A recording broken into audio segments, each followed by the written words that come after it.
आज का हम एक नया चैप्टर स्टार्ट करने वाले हैं, इम्प्रूवमेंट इन फूड रिसोर्स। और ये चैप्टर उठाने का एक इम्पॉर्टेंट रीज़न है जो हम चैप्टर को समझते समझते समझ लेंगे। एक चीज़ और एक बार म्यूजिक हो जाए,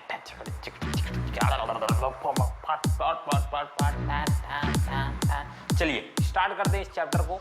इम्प्रूवमेंट इन फूड रिसोर्स में आज का हमारे क्या क्या टॉपिक्स होने वाले हैं। आज का हमारा टॉपिक होने वाला है फॉलोइंग। सबसे पहला टॉपिक फूड क्या है, टाइप्स ऑफ फूड हम देखेंगे, उसके बेसिक एग्जांपल्स देखेंगे और कुछ एक्टिविटीज को सॉल्व करेंगे आपके लिए, तो आपके साथ। चलिए स्टार्ट करते हैं आज का हमारा chapter improvement in food resource. So improvement in food resource एक इंपॉर्टेंट फैक्टर है कि हम किस तरीके से फूड की इंप्रूवमेंट या फूड रिसोर्स, फूड आज दुनिया का सबसे बड़ा रिसोर्स है। फूड नहीं है तो जीवन नहीं है, क्योंकि फूड के बिना आपके बेसिक एनर्जी बॉडी नहीं क्रिएट पाएगी। तो हम इस फूड, ये जो बेसिक रिक्वायरमेंट है हमारे ओवरऑल बॉडी की या ओवरऑल पूरे वर्ल्ड की, उसे कैसे इंप्रूव किया जा सकता है। क्योंकि हम जान रहे हैं कि आज के ज़माने में जो सबसे बड़ी दिक्कत क्या है, पॉपुलेशन की, और वो population day by day following बहुत तेज़ी से इंक्रीज कर रही है। तो हमें फूड में भी इम्प्रूवमेंट करनी पड़ेगी, क्योंकि हमारे पास लैंड तो उतने ही रहेंगे। ठीक है, चलिए तो समझते हैं यार फूड क्या है, what is food and what are its resource. So सबसे पहले हम ये समझते हैं यार ये फूड क्या है। तो फूड यानी एक, अगर आप एक बार वीडियो पॉज करके ट्राई करो, ठीक है, हम सब फूड खाते हैं पर फूड का बेसिक मतलब बहुत कम लोग को मालूम होगा। एक बार ट्राई करो, ठीक है। कोई डेफिनेशन किसी को बन पाया क्या, कोई डिफाइन कर सकता है फूड क्या है? चलिए तो मैं डिफाइन करता हूँ। फूड क्या है? फूड एक ऐसा केमिकल है जो हमारी बॉडी को एनर्जी प्रोवाइड करे। So what is food? Food is a type of chemical, मैं लिख सकता हूं इस तरीके से, a type of chemical, a type of chemical, let's study chemical, a type of chemical that provide energy, that provides energy after utilisation. अरे खाना खाने के बाद ही एनर्जी मिलेगी, बिना खाना खाए तो मिलेगी नहीं। तो आफ्टर यूटिलाइजेशन, ये वर्ड इंपॉर्टेंट हो जाता है। आफ्टर यूटिलाइजेशन यानी उसे यूज करने के बाद या उसे इनटेक करने के बाद है। तो फूड क्या है? एक बेसिकली एक फॉर्म है केमिकल का। तो और हम इसमें कुछ और चीजें ऐड करते हैं। जैसे फूड रिसोर्स क्या है? तो फूड रिसोर्स, एक फूड क्या है बेसिकली, आज एक रिसोर्स है। सबसे पहले हम एक टर्म को डिफाइन कर लेते हैं, ये रिसोर्स वर्ड को। What is resource? आप में से रिसोर्स में क्या समझते हो? 8th तक में रिसोर्सेज बहुत सारे हैं। अब स्कूल जाते हो किसी रिसोर्स का यूज करके, बस का, कार का, जो भी यूज करते हो, यानी ट्रांसपोर्ट रिसोर्स का आप यहाँ ओवरऑल यूज करते हो। तो रिसोर्स क्या है? रिसोर्स एक मैकेनिज्म है जो कि एक फंक्शनिंग को या फिर एक फिनोमिना को परफॉर्म करने में मदद करती है या कंप्लीट करने में मदद करती है। तो ये क्या है? एक मैकेनिज्म है। क्या है? मैकेनिज्म, MACHANISM, मैकेनिज्म है जो कि एक पूरे के पूरे सिस्टम को वर्क करने में मदद करे। तो हमारा जैसे कि ह्यूमन बीइंग एक सिस्टम है, इस सिस्टम को वर्क करने में फूड मदद करता है, या लिविंग बीइंग के सिस्टम को, लिविंग बीइंग के चैन को फूड ही है जो कैरी आउट करता है, यानी एक जनरेशन से दूसरे जनरेशन में जाने में मदद करते हैं। अगर ये कहीं पास से गायब तो भैया होगा बंटाधार और इंसान मरेंगे, और जनरेशन टू जनरेशन, यानी आप होंगे पर आपके बच्चे नहीं होंगे, क्योंकि आप ही खत्म होने वाले हो जस्ट बिना खाना खाए। ठीक है, तो चलिए, तो ये दो वर्ड्स को हमने समझा। फूड रिसोर्स क्या है? फूड एक एज अ रिसोर्स की तरह या एक एज अ मैकेनिज्म की तरह जब वर्क करता है, देन हम उसे फूड रिसोर्स की धारणा दे देते हैं। हो चलो, अब यहां पास दो और इंपॉर्टेंट वर्ड्स आए हैं। एक तो वर्ड है ऑटोट्रॉप्स और दूसरा है हेट्रोट्रॉप्स। हमें मालूम है कि हमारे चारों तरफ क्या है?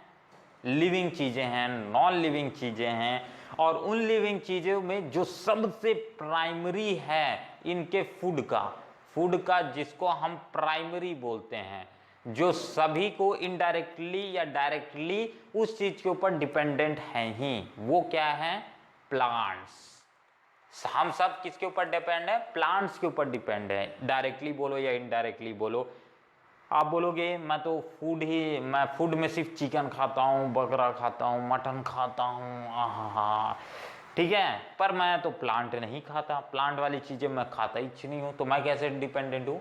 आप इनडायरेक्टली डिपेंडेंट हो, क्योंकि आप जिस बकरे को खाए हो या बकरी को खाए हो वो क्या डायरेक्टली या क्या खाता है? ग्रास ही खाता है, और ग्रास क्या है?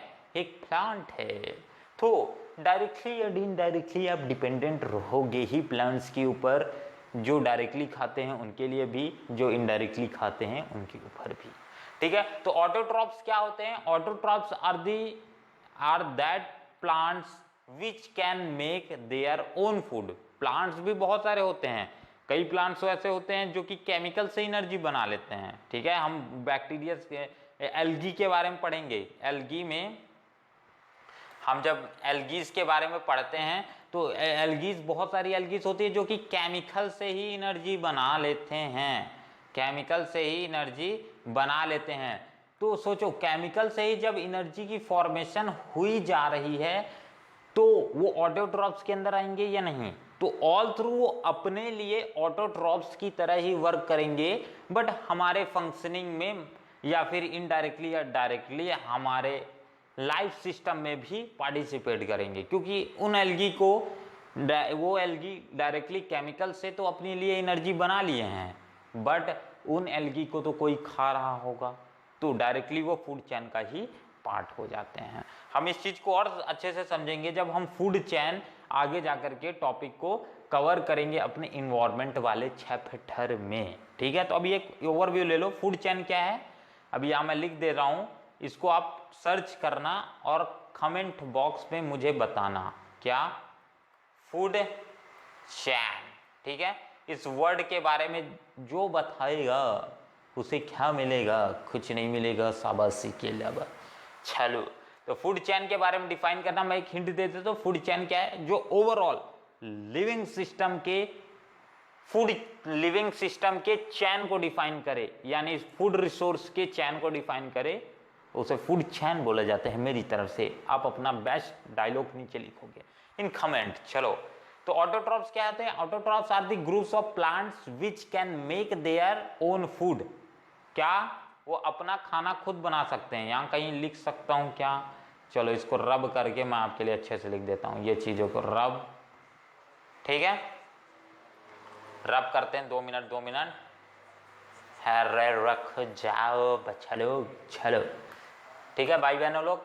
चल, तो ऑटोट्रॉप्स क्या होते हैं? Autotrophs are groups of plants which can make their own food, which can make their own food, ठीक है। अपना खाना वो खुद बना सके, उन्हें ऑटोट्रॉप्स की हम संज्ञा देंगे, संज्ञा यानी नाउन देंगे, यानी नाम देंगे, ठीक है। प्लांट्स के एग्जांपल्स ले सकते हो, कौन सा प्लांट? बनियन प्लांट, ओनियन प्लांट, सब प्लांट्स इसी में आ जाएंगे। हेटेरोट्रॉप्स क्या होते हैं? हेटेरोट्रॉप्स वो ग्रुप्स ऑफ एनिमल्स होते हैं या फिर वो ऑर्गेनिजम्स होते हैं जो कि डिपेंड होते हैं किसके ऊपर? डिपेंड होते हैं अदर एनिमल्स के ऊपर अपने खाने के लिए, उन्हें हेटेरोट्रॉप्स बोला जाता है। यानी हम इंसान एक तरीके से हेटेरोट्रॉप्स की तरह भी बिहेव करते हैं। जैसे सबसे एग्जांपल, अच्छा, शेर भाग आया शेर है, शेर। चलो, शेर का एग्जांपल ले सकते हैं, लॉयन, वो डियर को खाता है या कोई और जानवर को खाता है, तो इनडायरेक्टली वो क्या है? हेटेरोट्रॉप्स है, यानी वो अनदर एनिमल्स के ऊपर डिपेंडेंट है, ठीक है, तो वो हेटेरोट्रॉप्स कहलाएगा। अब ओमनिवोरस क्या होते हैं? ओमनिवोरस की कैटेगरी में हम आते हैं, हम ह्यूमंस आते हैं, या फिर ऐसे ग्रुप्स ऑफ एनिमल्स हम ह्यूमंस भी एक एनिमल्स है ना, या फिर ह्यूमंस भी इंक्लूड कर लो, एनिमल्स के अंदर यूएसए आ जाते हैं।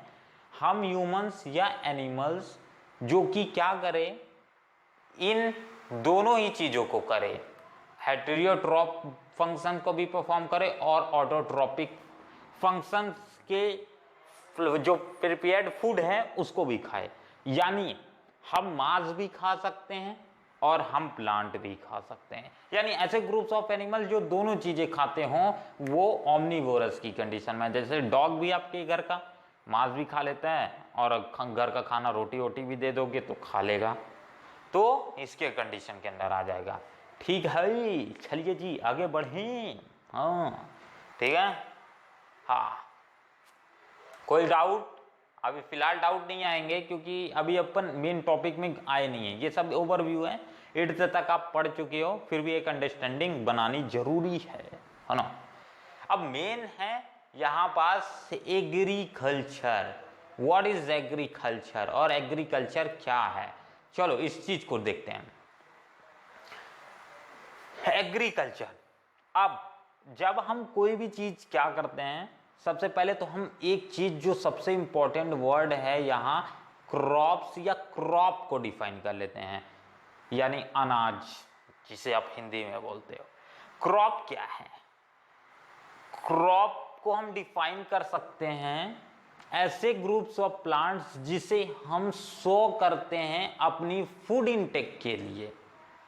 यानी मैं इसे अगर लिखना चाहूं, that plant which are sown, that plant which are sown for sake of food, that plants which are sown for sake of food, shake of food, उन्हें हम क्या बोलते हैं? क्रॉप्स बोलते हैं। तो व्हाट इज क्रॉप बेसिकली कोई define करेगा इसके अलावा, मेरे वर्डिंग के अलावा, ठीक है। एक बार खुद में ट्राई कर लो, जब तक आप अपने दिमाग को सोचने के लिए मजबूर नहीं करोगे तब तक न्यू आइडियाज नहीं आएंगे और ऐसे टाइप्स की आप खुद के अपने डेफिनेशंस बना सकते हो। सिर्फ अंडरस्टैंडिंग एक अच्छी बनाने की जरूरत है, ठीक है। तो एक बार हम स्टार्ट करते हैं। क्रॉप्स क्या होते हैं? क्रॉप्स आर एक ऐसे प्लांट्स होते हैं जिसे हम ग्रो करते हैं अपने खाने के लिए, ठीक है, ठीक है, उन्हें क्रॉप्स बोला जाएगा। अब बात करते हैं क्रॉप, और इन्हीं जिनको हम क्या बोलते हैं? क्रॉप्स बोलते हैं। फॉलोइंग क्रॉप्स, इन क्रॉप्स की सो करने की प्रॉपर्टी या इन्हें बोने का जो प्रोसीजर होता है उस प्रोसीजर को हम फार्मिंग के नाम से जानते हैं।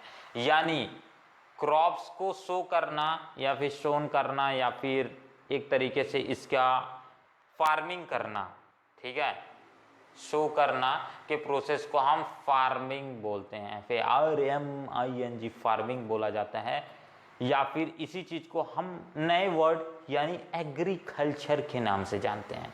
और आप इसे क्या लिख सकते हो, मैं यहाँ पर वर्डिंग थोड़ी जगह कम है, यही लिखे दे रहा हूं, आप एग्रीकल्चर समझ जाओ ना, ठीक है। फार्मिंग या एग्रीकल्चर कहते हैं। तो एग्रीकल्चर क्या है? Agriculture is basically cropping in a field is said to be a agriculture. यानी एक खेत में या फिर एक फील्ड में अनाज उगाने के प्रोसेस को एग्रीकल्चर बोला जाता है। यस, ठीक है। चलिए जी, तो एग्री का मतलब एक बार समझ लेते हैं। एग्री दो वर्ड से मिलकर के बना हुआ है, AGRI एग्री एक चीज, और दूसरा कल्चर। तो ये दोनों वर्ड का मतलब क्या है, ठीक है। तो एग्री का यहां मतलब है, एग्री का यहां मतलब है कल्टीवेशन करना, ठीक है, ठीक है। यहां पास एग्री का मतलब है क्रॉप्स की कल्टीवेशन करना, और कल्चर का मतलब है उसे एग्री का मतलब आप समझ सकते हो एक तरीके का फसल, ठीक है। और कल्चर का यहां मतलब है यार इसे फील्ड में शो करना, ठीक है, यानी इसे फील्ड में शो करने के प्रोसेस को हम एग्रीकल्चर बोलते हैं। यानी क्रॉप्स को फील्ड में बोने के प्रोसेस को हम फॉलोइंग एग्रीकल्चर बोलते हैं। अब एग्रीकल्चर ये सिर्फ फार्मिंग करने को ही एग्रीकल्चर नहीं बोलते हैं, ठीक है, इसके अलावा भी और बहुत सारी एग्रीकल्चरल प्रोसेस हैं, ठीक है, क्रॉप के अलावा भी, जिन्हें हम सेकेंडरी एग्रीकल्चर में रखते हैं। वो जैसी चीजें हैं जैसे कि हम यहाँ पास एक चीज डोनेट कर रहे हैं, एनिमल हस्बेंड्री, यानी animal husbandry. What is animal husbandry? Rearing of animal, यानी एनिमल से जो चीजें या एनिमल से प्रोडक्ट निकालने के प्रोसेस या एनिमल से प्रोडक्ट आउटपुट करने के प्रोसेस को हम एनिमल हस्बेंड्री बोलते हैं। तो what is animal husbandry? Animal husbandry is basically rearing of animal. Suitable word यही है, रेयरिंग, रेयरिंग ऑफ एनिमल्स, यानी एनिमल्स की रेयरिंग करना फॉर मीट, मीट के लिए हो सकता है, ठीक है, शाकाहारी वालों भैया घिना रहा होगा क्या बोल रहा है, ठीक है। इसके बाद मिल्क हो गया, मिल्क के लिए भी ये रेयरिंग करना बहुत इंपॉर्टेंट है एनिमल्स की, मिल्क, मीट, और इसके बाद और सेकेंडरी प्रोडक्ट्स जैसे वूल हो गया, ठीक है, वूल्स की भी अच्छी खासी प्रोडक्शन की जाती है शिप से और अनदर एनिमल्स से, ठीक है। स्किन के लिए भी करते हैं भैया व्यापार, स्किन उसके लिए। तो ये प्रोसीजर हैं जिनके लिए हम ये चीज़ें परफॉर्म करते हैं, यानी एनिमल हस्बेंड्री क्या है? एक तरीके से एनिमल्स की रेयरिंग करना, उस प्रोसेस को एनिमल हस्बेंड्री बोला जाता है। चलिए जी आगे बढ़ते हैं। उसके अलावा अब नेक्स्ट हमारा जो टॉपिक स्टार्ट होने वाला है, अभी तक जो हमने पढ़ा एकदम से बेसिक इंट्रोडक्टरी पार्ट था, जो कि एक चैप्टर को स्टार्ट करने से पहले समझना जरूरी था कि जो चैप्टर का नाम है वो चीज़ क्या सजेस्ट करता है, उसमें जो वर्डिंग्स हैं उसका क्या मतलब है।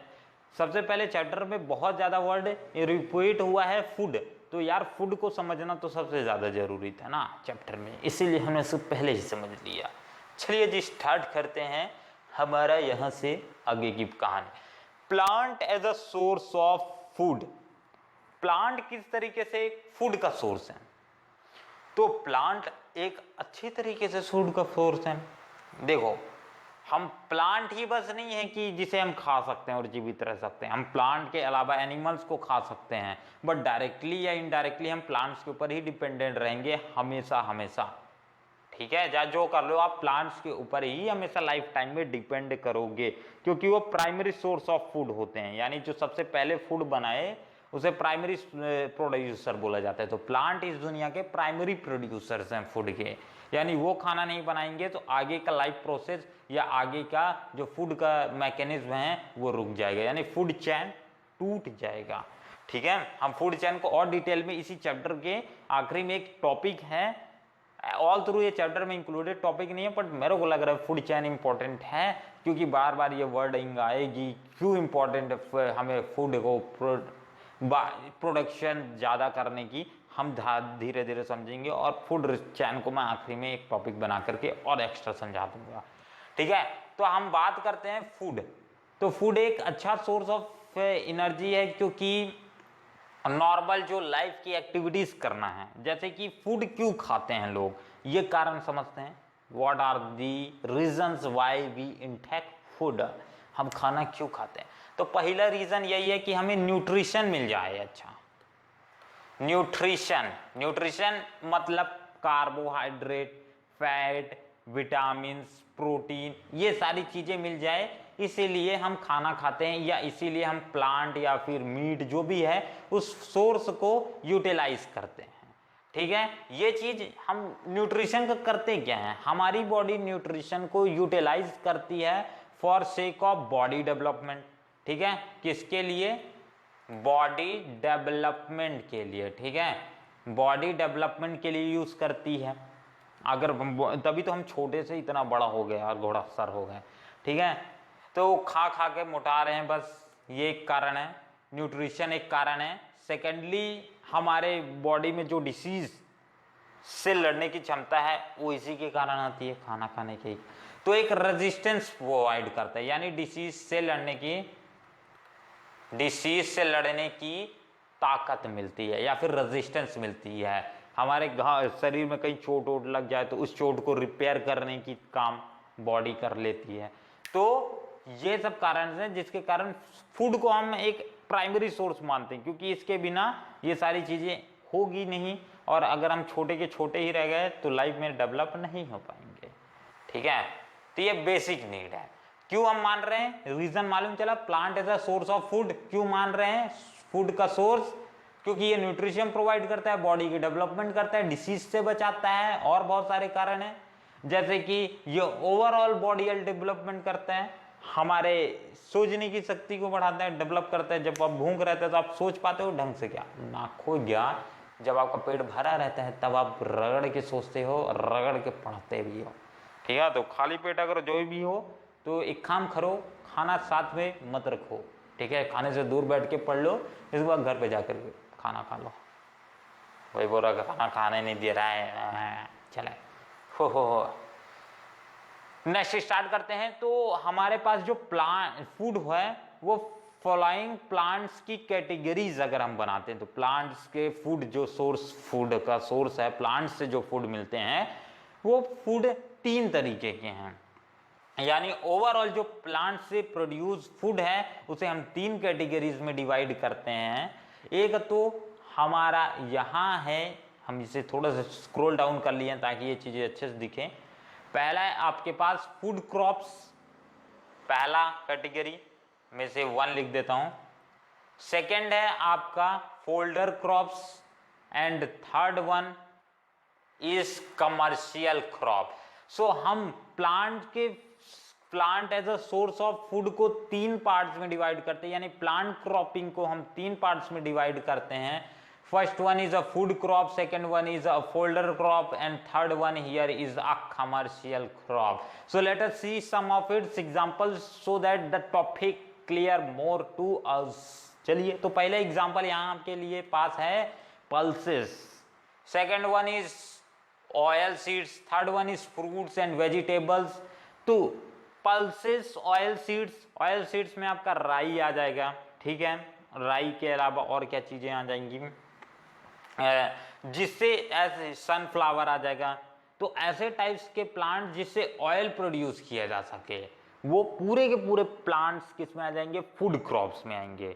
और सेकेंडली पल्सेस यानी दाल वाली जो कैटेगरी है, पूरा उड़द दाल, मटरा दाल, ठीक है, छिला दाल, मीला दाल जो भी है, वो सारी की सारी दालें फूड क्रॉप्स के अंडर ही आएंगी। फ्रूट्स एंड वेजिटेबल्स भी फूड क्रॉप के अंदर आते हैं।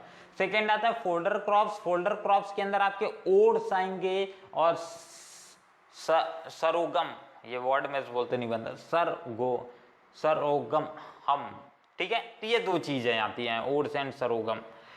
Third one is our here commercial crop. Commercial crops यानी जिसका ऑल थ्रू हम यूटिलाइज नहीं करते, यानी खाने में इस्तेमाल नहीं किया जाता। कमर्शियल का मतलब ये होता है जिससे for a sake of money money money money money in the bank, आप मनी के लिए ही तो पढ़ाई कर रहे हो। ठीक है, जाके जाकर के कोई नौकरी मिलेगी। तो कमर्शियली जिसका यूज किया जाए, जिसका हम खाने पीने में यूज नहीं करते, यानी कमर्शियली जिसको सिर्फ उगाया जाता है फॉर सेक ऑफ मनी या मार्केटिंग के लिए या फिर टेक्सटाइल कंपनियों के लिए, वो कमर्शियल क्रॉप्स में आ जाएंगे। यानी कॉटन हो गया कपड़े बनाने के, जूट हो गया, शुगर कैन हो गया। ठीक है, sugar cane all through food में भी आता है, बट इसका कमर्शियली ज्यादा यूज है एज शक्कर बनाने के लिए। ठीक है, शुगर फैक्ट्री में इसका ज्यादा इस्तेमाल है। ठीक है, हम तीसरा टी भी इस्तेमाल करते हैं, या टी भी एक कमर्शियली क्रॉप है, यानी जो इंडस्ट्रियल प्रोसेस से होकर के गुजरती है। ठीक है, दाल क्या इंडस्ट्रियल प्रोसेस से होकर के गुजरती है? नहीं भैया, खेत में काटे, घर पे लाए, चावल के साथ पकाए और खा के सो गए आराम से। ऑयल सीड तेल भी उसी तरीके का प्रोसेस आता है। ठीक है, नेचुरल सारे के सारे ऑयल्स इसमें आएंगे, आर्टिफिशियल ऑयल्स इसमें आएंगे। जो बोला जाता है कि हम ये आर्टिफिशियल ऑयल है, सनफ्लावर का, तो जो कि मैन मेड ऑयल होते हैं वो इसमें आ जाएंगे। फ्रूट्स भी ऊपर वाले में। तो ये एक ओवरऑल ओवरव्यू हो गया इसके लिए। ठीक है, तो ये था हमारे पास इस टॉपिक से रिलेटेड डिटेल्स। ठीक है, तो इस टॉपिक के लिए इतना ही रखते हैं। हम इस टॉपिक को और थोड़ा सा डिटेल में अपने नेक्स्ट लेक्चर में लेंगे, क्योंकि ये लेक्चर थोड़ा भारी बेदम ही लॉन्ग हो जाएगा, क्योंकि मैं इसमें सोच रहा था पल्सेस की भी डिटेल समझा दूं। तो आप यहाँ तक का स्क्रीनशॉट ले लीजिए, हम आगे की टॉपिक्स नेक्स्ट क्लास में कवर करेंगे। तो फिलहाल इस वीडियो के लिए इतना ही, मिलते हैं अगले वीडियो पे, तब तक के लिए अपना ध्यान रखिए। जय हिंद, जय भारत। और आखिरी में एक कमेंट बॉक्स में क्वेश्चन जरूर मिल जाएगा, और आपको मैंने एक कमेंट बॉक्स में आंसर बोला है कि जरूर उसका दीजिएगा। फूड चेन आप कैसे डिफाइन कर सकते हो, आप जरूर बताइएगा। तो इस वीडियो के लिए इतना ही, मिलते हैं अगले वीडियो में, तब तक के लिए अपना ध्यान रखिए। फिर से डायलॉग रिपीट हो गया क्या? चलिए तो